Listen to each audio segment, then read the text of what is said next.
Hello, everyone. What's going on? My name is Timpedia, and welcome back to the TNT Podcast, episode 106 or 5? Who knows? I think it's 105. Corona episode number 2. I'll see that way until we hit yeah. 200. We're going to have more Corona episodes pretty soon than non-Corona episodes. Jeez. Look, most of the news this week is shit getting canceled. But, anyway, yeah, so isn't that great? Speaking of things getting canceled, no, we got to, speaking before of we things start, getting canceled, before we I'm start, Friedman, also known as Andrew, but mostly known as Friedman. Friedman canceled. Just And a couple Tyler. across the table for me, yeah. Just Tyler.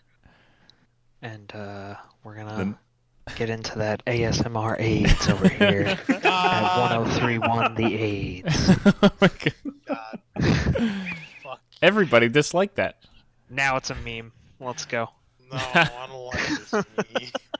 Shit. This is the new me. Tyler's just confirmed this is my new persona. Fuck. So, unfortunately, we do have mostly cancellation news this week, but it'll be a quick show. We'll let you guys get back to your playing video games and watching Tiger King. Oh god. Can we not mention that cursed name on here? Oh, we're gonna talk about it in things in we my watched. safe place? No, we're gonna talk about it in things we watched. This for is sure. my safe place. Gotta get talked about. Tim? You know it's not your safe place, Tyler?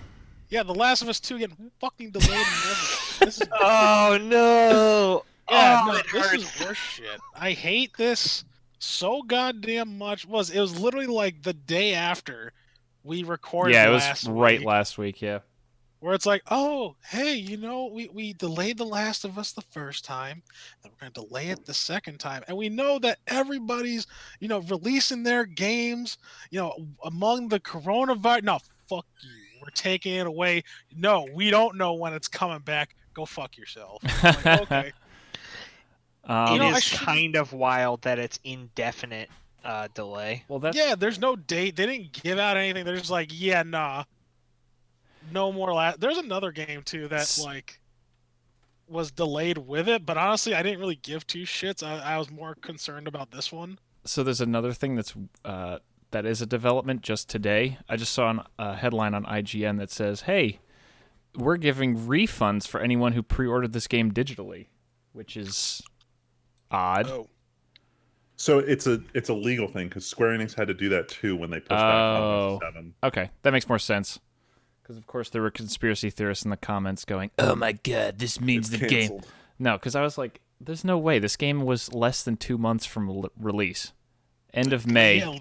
yeah, yeah, yeah. I know. I guess I can't. Like, you know what? I should be a little bit more lenient. I should be. it's not like you're lacking things to play right now. Like It's not, but Jesus Christ. you needed Like, this. I've been looking for this. I've been looking forward to this. I would even say, like, I don't show it that much, but almost as much as Cyberpunk. You certainly don't show it as much. That's true. I don't, because I think my feelings are still conflicted about The Last of Us. Like, as you all know, Last of Us is one of my top 10 games on record. And I thought the first game was just a standalone, just good game, Mhm. and didn't need a sequel. Like, I didn't need anything explained after that. But this sequel's coming out, and I'm curious. I guess I'm curious. I want to know what the fucking deal is. Like, my will is just crashing down around me. Like before I was like, man, fuck Final Fantasy 7. And now I'm like, this shit looks kind of good. I'm about to snap it day one. Like it's I mean, bad. you need something to do, so you're gonna get that and immediately boot it up. Man, I got plenty of shit to do. But That's you're very true. not wrong either. I have plenty of things. Do you have But enough hard drive space? Because I know that was Friedman's thing that he was dealing with the other Oh, day. Yeah, I have Okay. no qualms about deleting shit off my PlayStation. Like, Well, because Friedman mean- was struggling Yeah, I need mightily. to come to terms with whether I'm going to play the Kingdom Hearts 3 DLC or not, because dude, just fucking delete it. Among other things. but I Do need yourself a to favor. know. I need No, to you know don't. how it ends. You don't. Freeman, just I go do. to I need it. just go to one of those Kingdom Hearts YouTubers who somehow Yeah. Not the exist. same. Is Wait, it- Larry, let me ask you a question. It'll Is it be the a better story? experience. Is it the story so far? Is it Kingdom Hearts the story so far? Is what the Kingdom Hearts story so far? Is it what you have on your hard drive, or is No, it, it's literally Kingdom Hearts 3. All right, delete it. Do yourself a favor. You make a compelling argument, Freeman, but still. so, honest question. Do you really want to play the game, or do you want to just watch the cutscenes? Because you could probably find that here's the movie that someone the uploaded. cutscenes are like 30 minutes. They added like 15 boss fights. I actually want to play it. Oh, okay. That's why I asked. Yeah, they added a lot of gameplay tweaks, and I want to experience it, but at the same time, I don't want to uninstall and reinstall and play this juggling game with all of Square Enix's projects. They don't know how compression works. No, Freeman. Instead, you could add a hard drive, an extra hard drive. You can add storage. So here's the other issue that Freeman told me he has is that he doesn't pay for PlayStation, so no cloud saves. Oh. Well, the saves are fine. The saves are whatever. They don't take up like. If you delete the game, no. the save is stored separately, right? Yes. Okay. Right. Yeah, if you uninstall the game, your save is still there. Okay. Gotcha. Yeah, see, that's. I didn't trust them to be smart enough to. No, because I've done that a lot. I've uninstalled and reinstalled games numerous times. Then yeah, Freeman, throw that shit in the trash. Dude, just throw it in the fucking. Well, no, didn't we establish that you do have enough space? Anyway, so I have enough. Yeah. I won't have enough for part 2, and I super That's duper what want the enough issue for part 3. was. But I'm hoping that by the time part 3 comes out, they'll be releasing on the PS5, and they'll just release Final Fantasy VII Remake, the story so far, for PS5. Just buy a hard drive. Well, no, he probably has a good point. There's swap your internal. You don't have to. You can buy an external. Well, no. Yeah, but those are slow. Freeman's probably right on the money where there's going to be a disc that comes out in 5 years when this is done, and it's going to be, here's the whole thing on one, or like 3 Blu-rays together. Yeah, that's the thing. The current version of Final Fantasy VII-R, the first third of it is on 2 discs. Yeah. Jesus, already. Is it really? I didn't know that. Doesn't make any sense. They don't know how to compress textures. I think I figured it out. That's what their problem is. It's the same thing that Blu-ray. I mean, look at Call of Duty. They have the same problem. But yeah. Blu-ray, you're not supposed to. Like. Well, I heard they refuse to use double wait. layer for some reason. We got so far away from Last of Us 2 being delayed. Because there's only one game that's not delayed, and it's Final Fantasy VII. Yeah, because you know what? Square Enix, for once in their lives, had the work done before Corona closed them. Maybe you mean? not once. Okay, they're slowly coming around again when it comes to the Final Fantasy franchise. So if we're gonna talk about Final Fantasy, is it bad that a lot of the preview headlines seem to be that this isn't like the perfect game remake? Yes, we're not beating around the bush anymore. We're just gonna talk about it. Back. I don't know if you want to put down a timestamp. I am. Someone let Tetsuya Nomura get back into the writing booth, and after his grand masterpiece that was the finale of the Kingdom Hearts saga, he's like, you know what? Let me change up a couple things in the 7 remake. Everyone's gonna love this, and apparently everyone's really divided on it. I've been working super hard to not read anything but spoiler-free reviews from like YouTubers that I generally trust, and all of them are like, they went in an interesting direction with this. I'm not sure how it's gonna play out in the rest of the parts, and I'm like, what did they like? Speculation. Did they bump up the Aerith death like 50% of the way earlier? Did they introduce a character who's not supposed to be here to the end? Did they kill someone who's not supposed to die? Like, I'm genuinely curious, and because of that, I'm probably just going to marathon the game all weekend to figure out what the deal is. Woohoo! Dude, it's like a fucking 40-hour, 45-hour fucking thing. So do we have times on how long this takes, actually? Yeah, most people are saying 40 hours if you do the side quest. I watched Yang-Ye's thing. Yeah, he was one of the ones I listened to. He gave a pretty glowing review about it, but like he also included some scenes, like a lot of scenes I haven't seen yet. Oh, thank God! I listened to his review without watching, so I'm like, there's no like visual content to this. Dude, it's not a spoiler for me. Like I really don't give it 2 shits. Like I know what the story is. Like I know what to expect to see. Like it's almost how do you know the plot of this game? It hasn't come out yet. Yeah, I know, right? It's more of those things. Like if I don't see a thing, then I'm gonna be more surprised that I didn't see the thing. If that makes any sense. I understand what you're saying. Yeah, so, I'm totally lost. Okay. Yeah, right. I did see one thing that bothered me above all else, and this is a general complaint of Square Enix. So for anyone who played Final Fantasy 13. At some point or another, your characters start launching the enemies into the air in combat, and then they will chase them by jumping up in the air and then staying in the air and slashing them. which sounds cool on paper and sounds cool in an anime, but it makes absolutely zero sense from a physics perspective. So they include that again in Final Fantasy VII, but there's also flying enemies, and occasionally your character will jump up to fight them, and then you get hit, and you'll do your like fall down animation in the air, but then your character will proceed to then actually fall, and it just looks so bizarre, and I don't understand why they think that's how aerial combat should work. I thought they were just going to do the whole, hey, you need, like in the demo, it's like, oh, here are enemies that are far away from you that you cannot smack with your sword. Use a ranged person like Barrett to hit them. So you're telling me you can zoom, or people can zoom? It seems like it's only certain fights, but yeah, like if you're like out in the open against explicitly flying enemies, not ones who are like positioned in a funny place. I'll have to see how I feel about that. Yeah, from what I heard, that aerial combat's kind of awkward. All right. Yeah, we'll see. Hopefully, it's not too much. We'll see. Well, we can move on from here. Speaking of too much. Oh man, it's Magic spoiler season, and it's too much. Too fucking much. So They're spoiling two sets at the same time. Yeah, so we're right in the middle of Magic spoilers for Ikoria, and we had the entirety of Commander 2020 over the weekend because of how they're doing this release cycle. Man, fuck Mutate.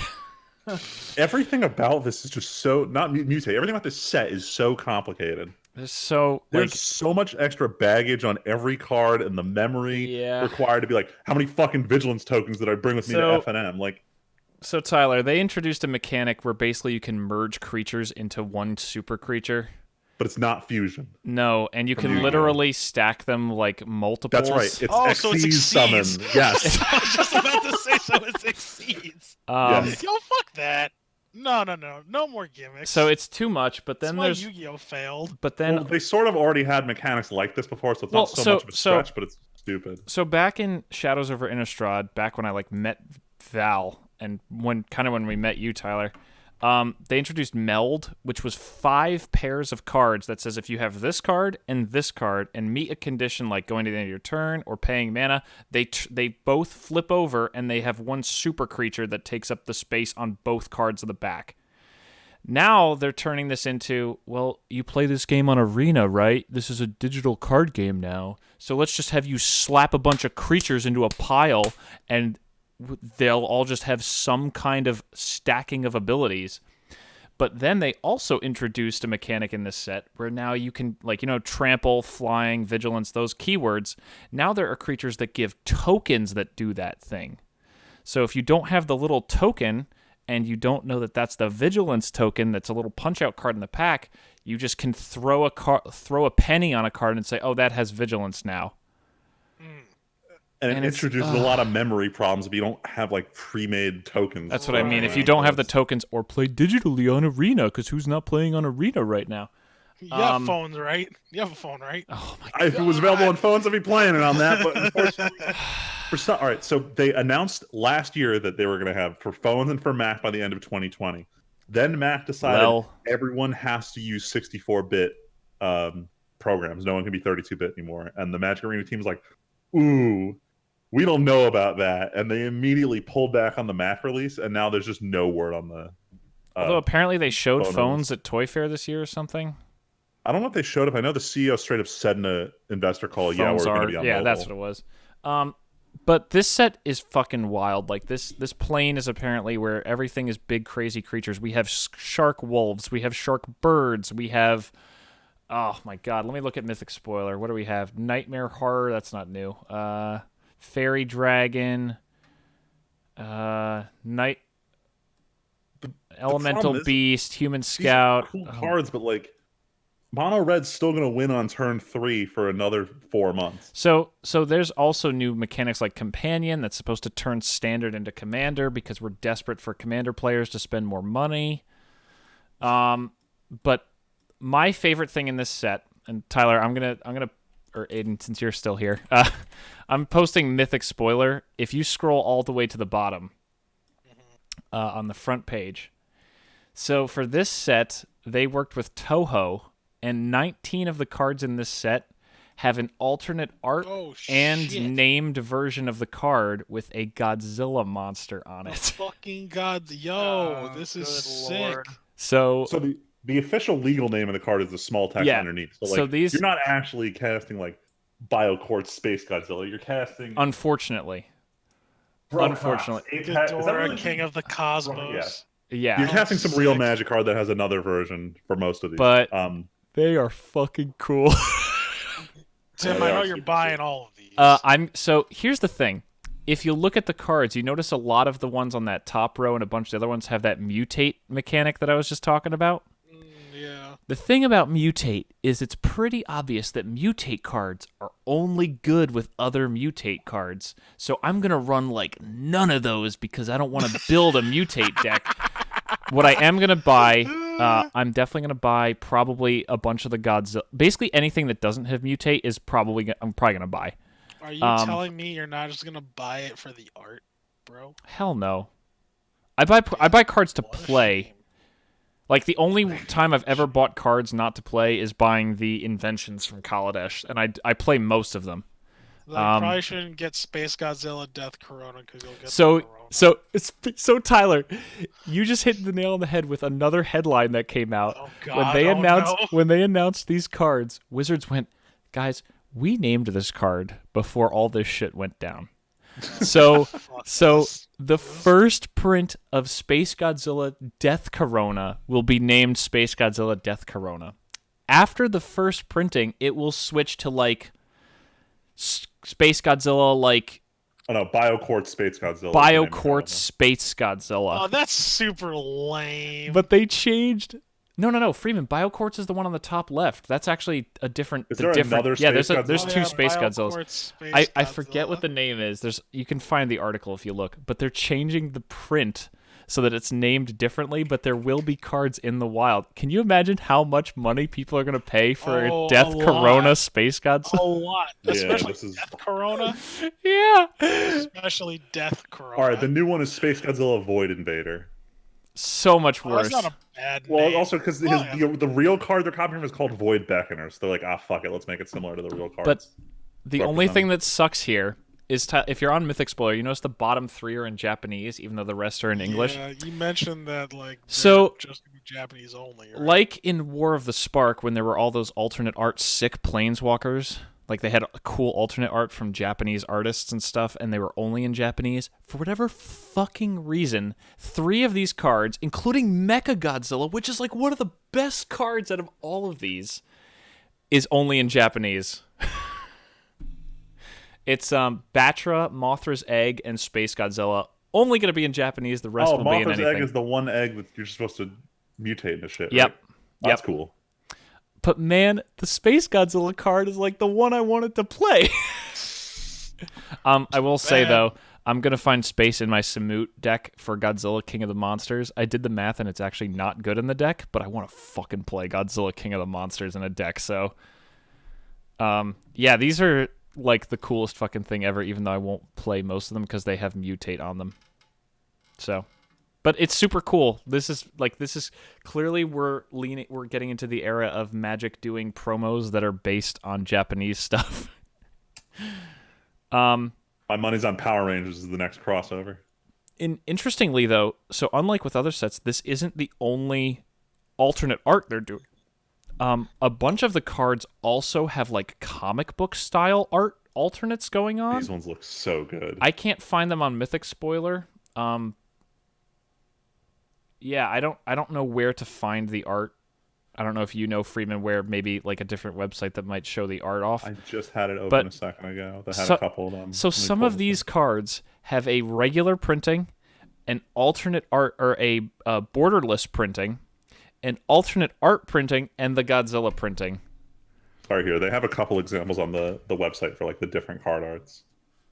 Oh yeah, because so they put out an article called Collecting Ikoria about how to get all these fucking insane numbers of cards. Oh yeah, if you go through... Wait, are you sure they have any? Yeah. Oh yeah. When they have it on the article, they have 2 creatures and 2 under the planeswalkers. showcase treatments. So yeah, they have totally different art. And then, like I said, some of them that share the alternate art also have a Godzilla art. It's so dumb. But like the Planeswalkers have different art. It's insane. We're going into promo mode. Ikoria is fucking wild. That's all I can say. This set is super bonkersville. But I think it's going to be super powerful. It depends on how good Mutate is. Companion is such a blatant attempt to get Commander players in. I kind of don't like it by default. Oh, I love it. It's because also like people who play Commander aren't going to jump into Standard for this. This is a weird deck building restriction that's meant to like get. Oh, I disagree. I guess heavily. Johnny type players to make it work because like there's a couple in here that like there's a white weenie list waiting for the black white one. Oh, I totally disagree. I think this is designed to trick Commander players into starting to spend money on Arena and Standard during this time. Damn. I mean, like I haven't seen a single Commander player say I want to play Standard because of this. I think there will be people who are like, ooh, this Companion card's cool. Either way, Companion is also breaking the rules of Commander because you can now have a 101 card Commander deck. Because these Companion cards exist outside the game, and it's our first instance of a card being banned in Commander before a set is out. There's a blue-red card with Commander that basically said your deck building restriction is to play Commander, and the Commander Rules Committee pre-banned the card before it's even out. So that's not what happened. Wizards designed it. They knew it broke Commander, and before they revealed... So first they showed all 10 of them and said, the blue-red one we want you to ban in Commander. So they already knew when they designed it, this would break Commander and told them that. So it's not like they made it and the Rules Committee's like, fuck that. No. I'm not saying that at all. They knew what they were doing, and the Rules Committee knew it was coming. But I'm just saying, like, what is the point of printing a card you knew was going to get banned? Like, it just seems dumb. Because they wanted it for 60 card and they didn't give a shit about Commander. It's weird. Yeah, dude, what the fuck? Either way, this set's nuts. I'm probably never going to play most of these cards because so many of these cards are like, what's it called, Freeman? Parasitic? Yeah, so it's... I don't want to get too big into the detail, but Mutate was super designed wrong. It's like, so bad. Card should be good if you mutate it, or good if it's mutating something else. But right now, they're only good when you do both things to it. Yeah. And that requires you to not only already have a card on the field and use this, but then also have a third card you want to use later, that all three need to be competitively viable on their own. Means none of them are competitively viable because all three of these cards don't exist. Yeah, it's really disappointing. Like, Tyler, you know how when you play a creature in Magic, it might have an ability that's like, enter the battlefield? Yeah. Yeah, these mutate creatures have to either be on the battlefield or mutate them onto a creature, but their ability for mutating doesn't trigger until you play another creature onto them.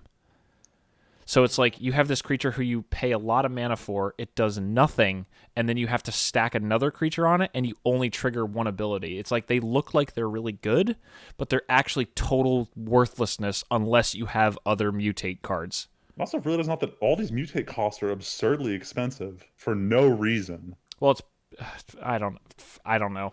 Oh, fucking no. This set's frustrating, but the Commander decks are sick. The Commander decks seem really good. But everyone's mad about the land situation of the Commander. So that's a story for another day. But there's new partners, which are cool. But yeah, this set has a lot of cool stuff. Like the human tribal stuff is cool. But for all the good, this set actually seems to have a lot of frustrating. I'll say I don't want to say bad because we don't know what it's like until someone plays it. But there's a lot of stuff that is unsettling. Yeah. All right, we can stop talking about Magic and move into a more digital age. Not even. This is hardware. Anyway, hot off the presses. Well, it's more digital than Magic. I don't know if you call it controller digital. Anyway, the PlayStation 5 controller has finally been revealed. It's full sense. What interesting. So how do I put this? So remember how when the Switch came out, everyone wouldn't shut up about how it has HD Rumble? They sort of have that in this controller, and that's why they're going with the Sense in the name instead of the DualSense. In terms of layout, it's pretty much the same thing as the PS5, except they've done away with the elongated middle section that everyone complains about. Now they've gone for a more rounded appearance.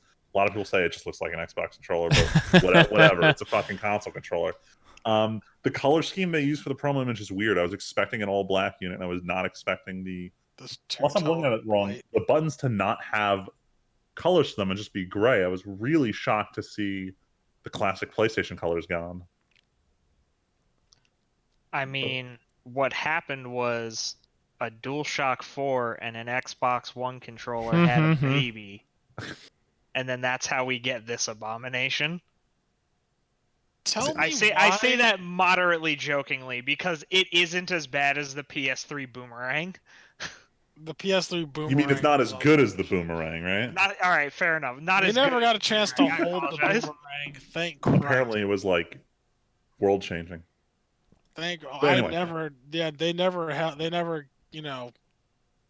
the Boomerang. Thank God.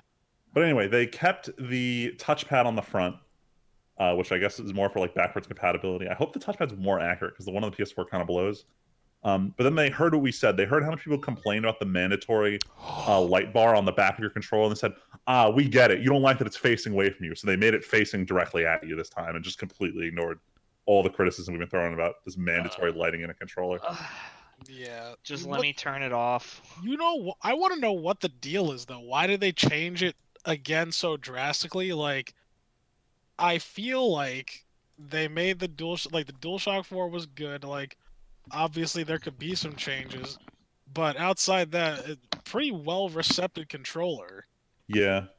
The two smaller updates that are use USB-C, and it has a microphone built right into the controller. So like, your controller now has mic and speaker in it.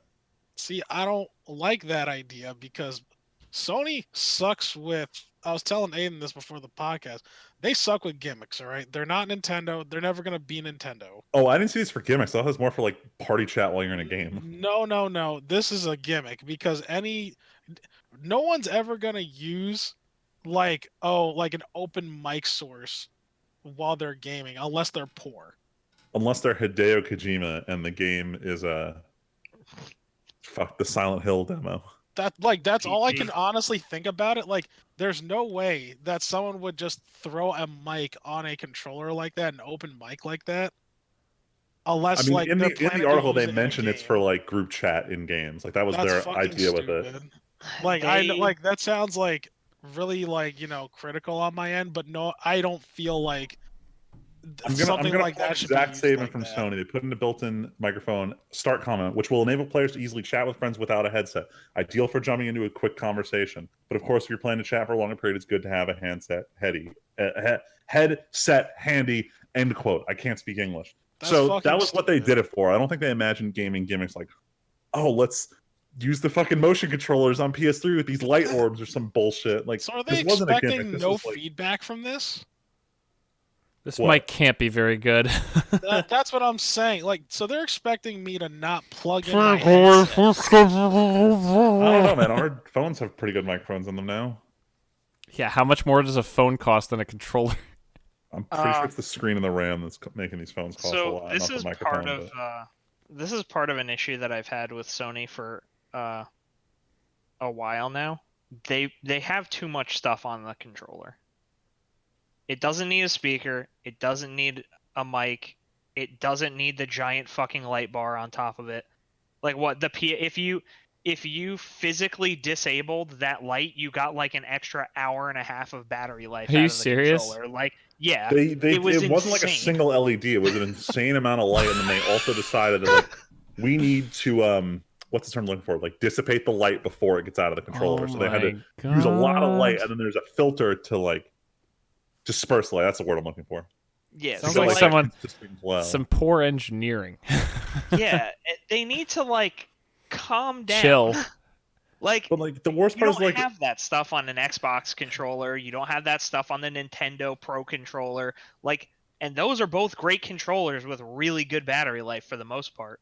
The absolute worst part of their rationale is they're like, yeah, PS3 players got really confused which controller they were holding, despite having lights on that indicated player God. 1, 2, 3, 4. And then it got complicated when players 5, 6, and 7 joined because now there's Freeman, two lights and no one fucking those understood. 3 seconds where you're picking your controller are life and death.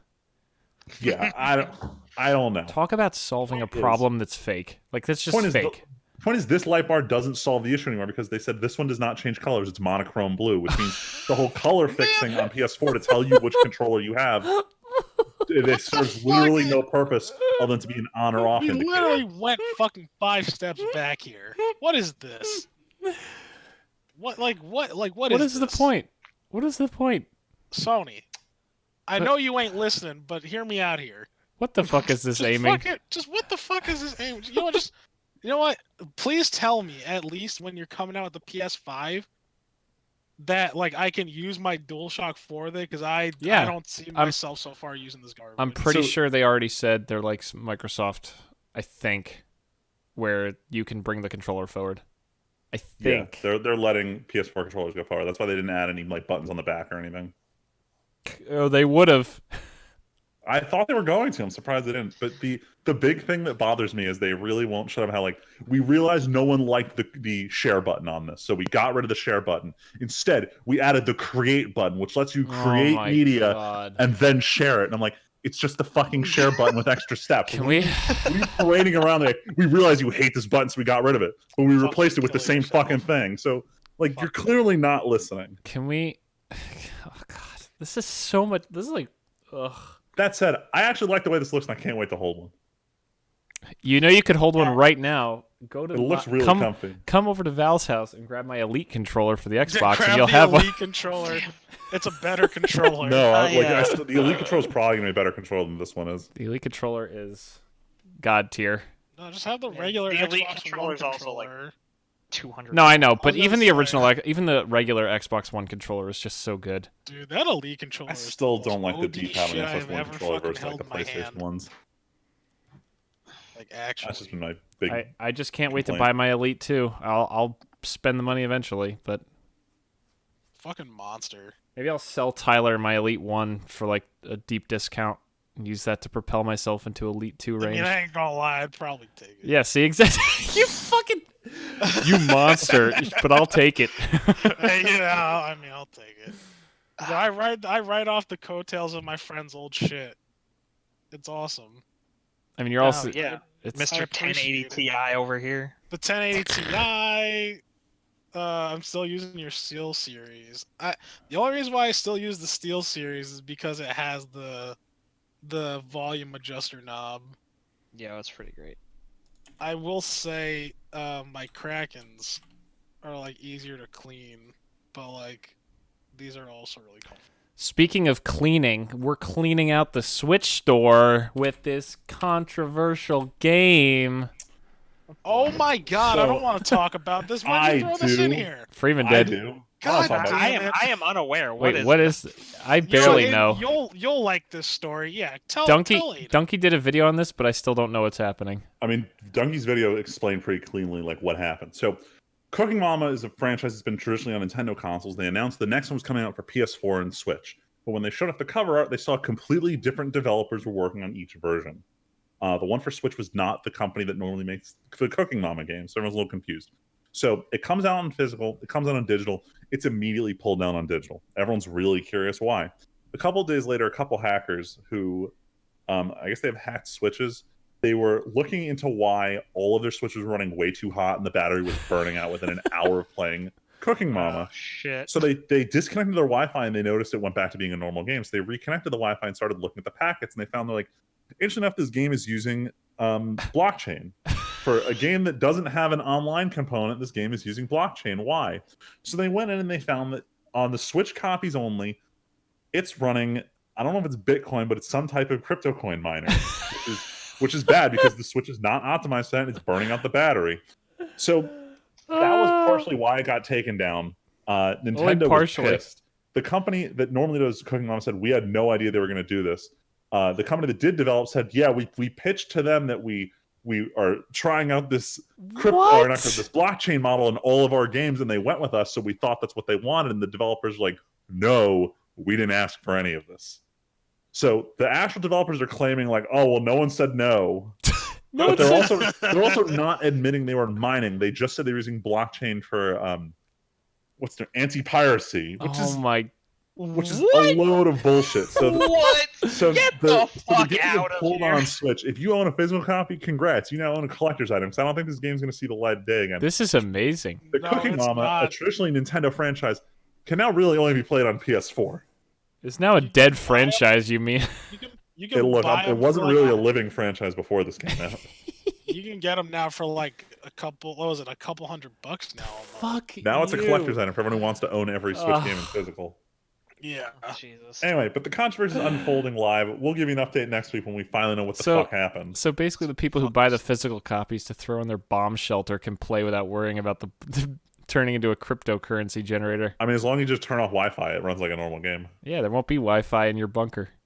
Hey man, why try to entice your players with microtransactions when you can just have them mine shit When you for can free? become you can a earn- micro transaction. You are the microtransaction. Goddamn. Don't you want to turn your Switch into a moneymaker for us?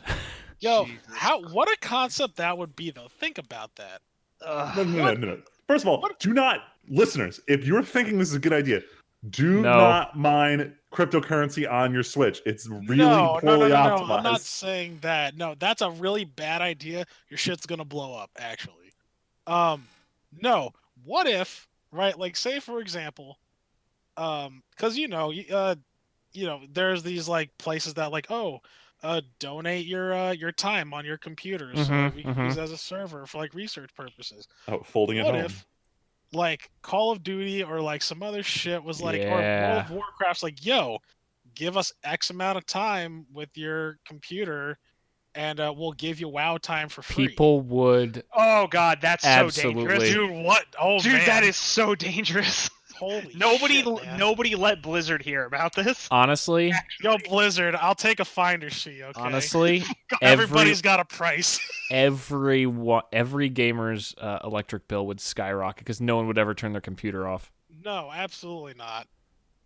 I'm not gonna lie. I'd probably Tyler, think about it. Tyler, I would what consider it. about if you give us 50 hours of computing time? We'll give you a new mount in World of Warcraft. Oh my God, it's all the money. It's all about those Dude. cosmetics. All- No, I don't like this conversation. No, this, You don't this like, is, yo, this is getting very. No, I don't like it. Cyberpunk. We in there, boys. We in there. If you allow someone to come into your house and jack into your computer for a while, they'll hand you a $5 bill as they walk What? out. What a good idea. You know, I'm going to play this episode. I'm going to walk into a place.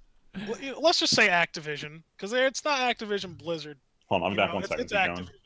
And be like, yo, I got an idea for you. And I just play this bit of the episode, and they'd be like, yo, son of a bitch, I'm in. No, Tyler, you just walk up and you go, you know how everyone's like offering their computers up for like computing like the gene code or like NASA programming and shit? What if we could do that? What if we could do that? What if, yo, man, I'm talking Bitcoin, all right? You looking to add a lot of evil to our resume? I get some evil to the portfolio. I know you are. Oh, God, man. that's diabolical. Yep. Speaking of diabolical, you know who's diabolical? That Wesker character. Wesker's not even in Resident Evil 3. Look, I've never played it. I don't. I'm sorry. What to is it? shut The you down, what is it? The man. Nemesis? Nemesis Yeah, is the one. Nemesis. Okay, Yeah, Nemesis. Man, Nemesis is a little bitch in this game. Man, fuck Nemesis, dude. Uh, You little bitch. So Tyler, Resident you Evil stayed 3 up till came out. 5 in the morning. No. So that was misconstrued. I was confused what? with how long. So I thought Freeman said, "How long did I stay up for?" And I thought he asked for the time I beat the game. So that's why I said 5.5 hours. That's what that didn't mean 5:30 in the morning. That's what it sounded like. I beat the game at like 1:30 in the morning. Okay, that makes more sense. Still terrible Yes. because you had work, but it's Oh, understandable. No, it was Friday into Saturday. Oh shit, never mind. Stay up all night. Fucking Yeah, that's video what- games yeah. forever. Literally, so the game came out Friday. I And got home. I was supposed to do something with someone, and then You said I'll beat RE3 remake. oh shit, yeah, no, we were supposed to watch Onward, Oh, yeah, and it got canceled. and then it Well, went. we the later plans- did, though. Yeah, we ended up watching it the next day, but I was like, you know what? I think I said, yeah, I'll keep playing it, and then like 10 o'clock rolls around, and I'm like halfway through the game, and I'm like, hey, do you think I should just beat this game? Just watch me play it. He's like, yeah, sure. I'm like, all right, fuck it, why not? And so we stayed up Nice. till 1:30 while I beat it. Which is kind of funny because the last time I played, when I first played Resident Evil 3, that was the I beat that game in one sitting. Well, as well. wow, I'm surprised you beat a fresh take. So what do you think? It's good, not worth $60. Okay. Was RE2 makes worth $60? Absolutely. So this is not as good. No. Was It So- looks like it's half the game with none of the extras. was Correct. Yeah. RE3 like that originally compared to 2 or no? Was RE3 more of a 1-to-1 No, ratio with 2? No, it definitely wasn't. Like I would say that like it was pretty true to that. Like it was a very standalone thing that used a lot of the same assets. Like all right, so like Resident Evil 3 was basically Resident Evil 2's Majora's Mask. Like it was like, yo, we got these assets that we have left over. Why not make an extra game out of it? Okay, so you're saying so at the very least it might not have been worth $60, but this is kind of what you expected actually. Yes. Okay. Yes, it is what I expect. Well, I was hoping that they would have added some more things. Sure. Right? But instead they're like, "Oh, here's Resident Evil Resistance, the multiplayer.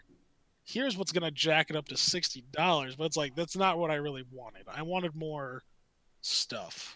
This is the so I can't tell if they just realized that they couldn't get away with selling Resident Evil 3 at full price, or if they're trying to just they're like, Resident Evil's popular again. Multiplayer though? I think like, I I'm torn between the two. I actually bet it's that they didn't have faith in Resistance because they flopped so many times with Resident Evil multiplayer games that they were like, what can we do that's not a ton of work? Hey, we have all this stuff we did for 2. Let's slap 3 together the same way we Just did reuse back the in the day. assets, yeah. And then 3 ended up becoming way bigger than Resistance. Obviously, everyone saw that coming, but like I bet it was actually based on Resistance trying to sell, not 3. Oh, yes. You could probably tell that.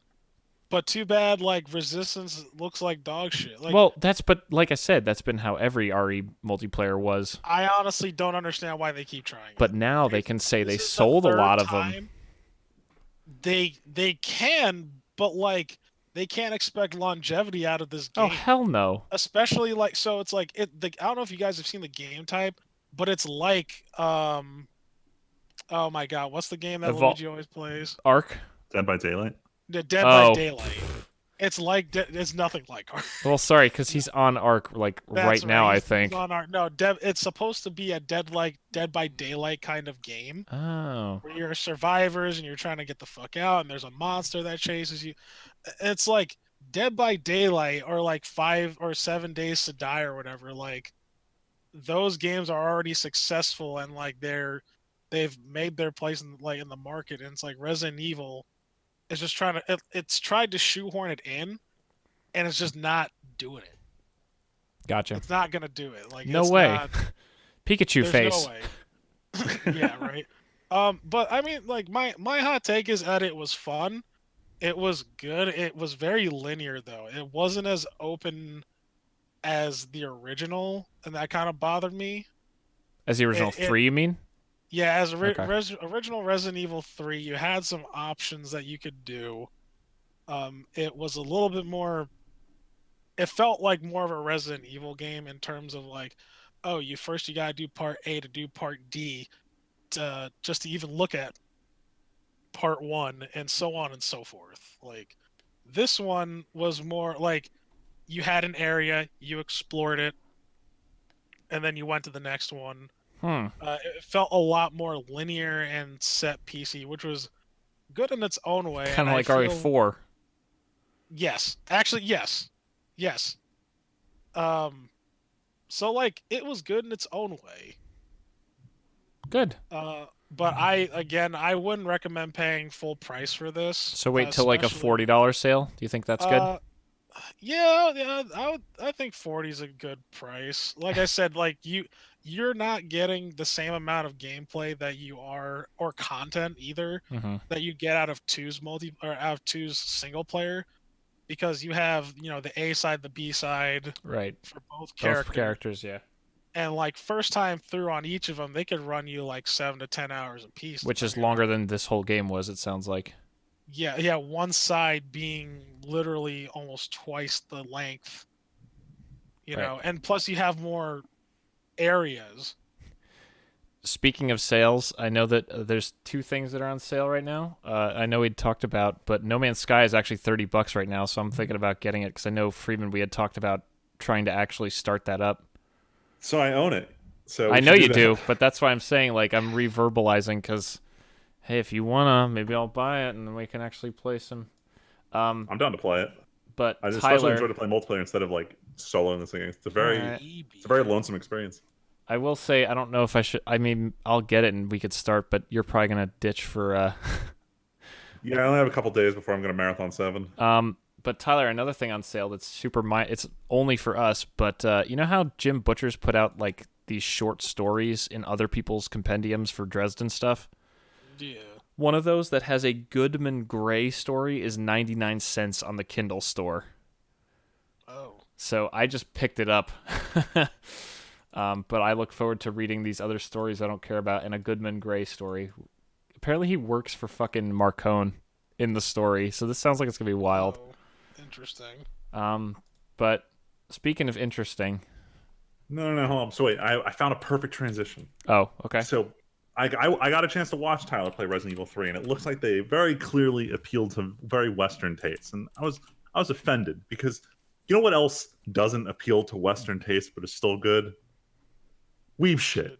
Because it's time for the Weeb shit. Oh. Oh my god. Lots Sorry, I of thought of that when I bad- stepped away. It sounded bad- cooler in my head. It's... Fuck it, let's get the bad news out of the way first. Everything's fucking canceled. Japan's on lockdown. Tokyo's shut down. No more fun. That means no movies. That means no TV shows. Why no TV shows? Ugh, I have no fucking clue. No TV shows. Origairu, whose full title, I'm not going to bother with the Japanese version. The full title is My Youth Romantic Comedies is Wrong, as I expected. Otherwise known by its short form title, My Teen Romantic Comedy Snafu. This has been one of those shows where there's so much depth to what's going on behind this otherwise normal high school romance story that like the anime subreddit writes full papers on this every time an episode comes out. Season 2 came out in 2015, same year that RE0. No, RE0 was later. Point is, it's been a hot minute since season 2. Everyone was really hyped. Season 3 is set to air in 48 hours, and they just today announced it's delayed indefinitely. Damn. No season given like with ReZero. No like later. No 2 months later like they're doing with No Guns Life, which I'll get to in a second. They're just like, yeah, we don't know when this is happening. And either people suspect that they were going to just try and wing it and animate the episodes on a week-by-week basis, and there's literally nothing drawn for it yet because they haven't shown up any new footage in any of the trailers. Or the alternative is that the company only greenlit it because of so much like cross-media promotion around this, including the mobile game that got delayed, or the voice actor meetups that aren't happening because there's no more live events, or the CDs they want to release of the characters singing, which they can't do because the recording studios are closed. So it may just be because the multimedia aspect of it got shut down. They're like, fuck it, we're not even going to bother pushing out the season because it's supposed to be this media blitz and there's no media. So we are all very disappointed because I was very impatient for this season to come out. What else got delayed? No Guns Life Season 2. This one was really weird because they took a season off to animate it. And it turns out that just straight up was not enough time because they're not ready. So they're delaying that one until I believe next season. The next couple ones are all just movies because there's no theaters open. Japan hasn't figured out that you can stream movies. Violet Evergarden movie's delayed. They haven't given a new date because it sounds like movie theaters in Japan won't be opening up again until 2021. The Grand Blue live action movie, I was actually really hyped to see this one because it looks funny. It was scheduled for middle of May. That one has also been delayed indefinitely. No release date given. And everything's shut down in Tokyo. It's all a bad time. Also, they're not going to have a media announcement about it, but the Demon Slayer movie is delayed. They never gave a real date for it, even though it was speculating summer. That's pushed back to whenever theaters are open as well. Dude, Ufotable can't cut a break. Their big moneymakers for 2020 were supposed to be the Demon Slayer movie and Heaven's Feel movie 3, and both of those will not come out this year. If only streaming existed. Japan just doesn't understand. Dude, like, it's amazing how they don't get, like, could you imagine how much money they would make for just streaming these movies? Like, even if they charged $1, how many people around the world would immediately watch these movies? Around the world, yes, but they don't care about other people. They only care about the Japanese. I get who that, will pay but I'm like just $90 for a single Blu-ray. It's mind-boggling. You could fund these studios off of just selling a stream for $1. Like, everyone would do it. No, because it's still niche in Japan. Like that's how they get these. Dude, I'm just these pissed hardcore about. dudes to spend $90 on a like, 2-episode Blu-ray. I was so excited for Violet and Demon Slayer this year, and now that they're both delayed, it's like, What's the point of living?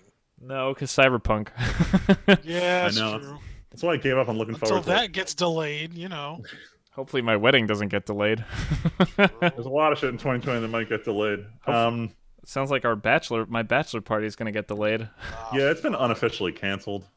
What? I still need to text your brother, but like, there's no way we're doing anything on Memorial Day weekend. Why not? It'll be cheap I now. don't think it'll be legal. It'll be cheap now. I don't know if they have places with enough rooms for us to all be 6 feet apart and still be partying. Oh my god. Anyway, There is good news though.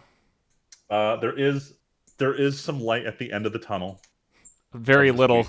Very little. First things first, Crunchyroll, for the longest time, they didn't have any of the OVAs for ReZero, which are, first, they're longer than your normal OVA. I thought they were 20-minute episodes. The first OVA was an hour long, and the second one is basically a movie. It's 90 minutes. Oh my god. And I saw the first More one of they got the show. because with ReZero, they did a director's cut where they cut the 20-minute episodes into full hour-long episodes, and they released 13 of those, but they also put the OVAs in their chronological place and aired those too. When it was coming on Crunchyroll, everyone was like, oh, are we getting no episode this week because it's the OVA? And Crunchyroll was like, hang tight, we might announce an episode, we don't know yet. And then they ended up not doing it. And they were really kind of in disputes with the distributor about, like, come on, give us the OVA. And they're just like, we don't know how we feel about people outside of Japan being able to watch this, was their official statement on it. I'll never understand what Kadokawa's problem is. But they finally let Crunchyroll release the two of them. They released the first one, I think like a month ago, 4 weeks after it aired in Japan, after the year after it came out. And now the next one, ReZero the Frozen Bond, which is essentially a movie, came out last winter. It aired, I guess it aired last week as part of the director's cut. And now they're like, okay, you can have it, but you have to wait a month. And it's like, what the fuck is wrong with you? Like, who are you trying to milk for another month? You don't want the rest of the world seeing this. Does anyone else hear Friedman roboting? Or is it just me roboting? I still have perfect connection. I know. I hear him just fine. Okay. For a minute there, you were kind of doing like that weird echoey underwater robot thing. I mean, but that's all that matters because you're the No, one it's fine now. It's fine now. It's fine now. It's fine now. Anyway, sorry. Movie's coming out. I want to watch it. I'm very excited. It gives backstory into 2 very important characters and has a little bit of teaser for season 2, which is supposed to be airing this week, but is not. Anyway, moving on. Time to talk about a show that I'm pretty sure the 3 of you have never heard of before. So I think it was 2014, 2013. Sunrise decided we want to make a superhero show. And this show, Tiger and Bunny walked so One Punch Man and My Hero Academia could run. Tiger and Bunny was the story of what happens if hero work got turned into a sport, and everyone had sponsors, and now there was this pro hero circuit. So every time a crime gets reported, your favorite pro hero goes out, and they're all competing to see who can, solve the crime first. But unfortunately, this was during Sunrise's era of we don't want to draw robots, we want to use CG, but we need practice. So they drew everyone's super suits in shitty CG. So it looked bad. The story and characters were amazing, and it just kind of ended after 12 episodes with almost no fanfare. It has like a hardcore fan base, but it's not very big. And they just were like, fuck it, season 2 confirmed. Years after the first one, absolutely no reason to announce this. Other than the fact that I think they're trying to capitalize on like the big superhero boom since this show ended. So, Tiger and Bunny fans, congratulations. You memed your way into a season 2. Into even bigger memeing. So, for everyone who lived in the US, Dragon Ball Z was the big like after school anime. But if you lived in the Southern Hemisphere, that shit was Saint Seiya. This was the old school battle anime that in the US didn't get dubbed properly, and the full thing didn't get dubbed. So it never really like broke it big in the US. Like Saint Seiya has been going on for fucking ever. Like it's not One Piece where it's been going continuously, but there's been so many continuations that it's like, I call it the One Piece for South America. But Netflix got the rights to it. They announced a while ago, and they said, oh, we're releasing the dub for it. And when Netflix says that, you're like, are you redubbing it? Are you getting the original? And more often than not, it means they're redubbing it. So they released it with a full redub, which normally people would complain about, but the first Saint Seiya dub was pretty bad and it was incomplete. Now we finally have the full original series dub. So for anyone who's super bored and wants a piece of shonen anime history, Saint Seiya is there for you. But let's talk about some modern shonen shit. Someone else would like. Oh. Sorry, I just dropped in and out because it was roboting again. Jeez. And I'm worried how that it was much of mine. what I said was No, discernible? it was all audible and understandable. It was just doing like the underwater robot thing at the end where like every word and kind of like I know, but it's so hard to listen to, and it makes our viewers skip the weeb shit. Oh, that's why I quit and rejoined because now it seems fine. All right. Now we can talk about my hero. Now we can That's My why hero. I did it, because this is the important shit. Damn. Who would have expected that the end of a season, when you expect to just cool off and like get ready for season whatever, 5 in this case, you would expect, oh, it's just going to be kind of like looking towards the future. Instead, we got like All Might Shit's versus on fire, yo. All for One, like version 2. So I'm wondering if they got criticism. So if anyone remembers, last season ended with just suddenly introducing Mirio and the Big Three. And it had a reasonable fight scene in the last episode where Mirio just beats up Class 1A. Power! But it was nothing compared to what we got last weekend. Oh yeah, no, this was money again. It was pretty good. There was a lot of, when they broke out the hard lines on everything, I was like, shit. Can we all agree that Hawks is so busted? Broken? Yeah, he's broken. He's not as a hero. Yeah, yes, as a combatant, no, he's not. It doesn't matter. His power is so stupidly good. It's broken. You realize He's that the perfect savior. He's not like he's gonna. he's get the not shit what, a kicked out of hero? him. Who can No, I'm saying he's not a fighter. So? against? Okay, I think actually that's not really true, because I don't think Nomu level threats are a good thing to stand against. Like Nomus are just like the Nomus that they beat up, like when Endeavor was in the street, or like All Might fighting the Nomu in season 1. Like that's not a realistic comparison for any other hero. So like yes, he can't stand up to Nomu, but like he's like Most he things pulled can't stand up to 70 Nomu. yeah, exactly. He pulled 70 people out of a building with one feather each. That's so stupidly busted. Oh, it is very strong. But here's the thing. Endeavor's the number 1 hero, and his core does jack shit for saving people. Endeavor's the number 1 hero because he beats villains. I'm pretty sure the only reason that like all of this is so like in a real world, I think that wouldn't be true though. Plus it's not flashy to save people. Like I get what you're saying, but I think Endeavor's only a number 1 hero because he has big flashy fire and can beat up the one tough guy. Meanwhile, Hawks is the one who actually does all the work. Yeah. But I'm saying that doesn't mean Hawks is less busted. Like Ox is still busted. I don't give a fuck. like pulling people out of a building with one feather, pushing Endeavor around, making a feather sword, flying even, just is so like everything he does is so dumb. It's like clearly the author was like, I have a guy named Hawks and he has wings. How can I make this actually good and not like the guy from X-Men who just flies? Damn. Let's make every feather like a sentient object. Dude, they went with the Byakuya from Bleach strategy. I feel like I said this pretty recently on the podcast. I don't remember Probably, what it was in but reference to. man, but this ending was amazing. Like seeing Endeavor yeah. cut loose, even though we're clearly similar to Bakugo, we're trying to redeem a really, really awful character. Well, like, see, here's the thing, right? Bakugo is just a kid. Yeah, he has that argument. That's totally true. Like, he is a kid and he is literally just learning.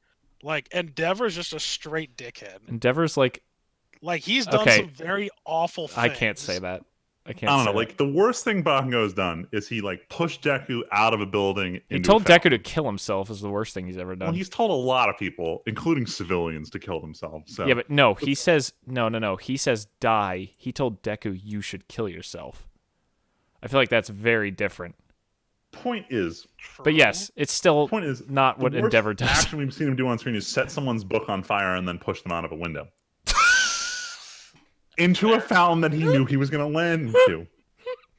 Endeavor, I'm not sure if he beat his wife, but I'm fairly certain he did. I'm fairly certain No, he no, not no. only beat his wife, he only used her as like a child Genetic machine. material. Oh yeah. sure, but I don't think it was ever. Don't they imply that it was all mental abuse? Probably. I don't remember him ever actually like she was never shown to be injured. She just had that haunted look. I mean, it's still pretty bad no matter how way No, you no, no. cut I'm it. not justifying. I'm just saying I don't think there was physical. Because he's a hero, but he's also an asshole. A hero.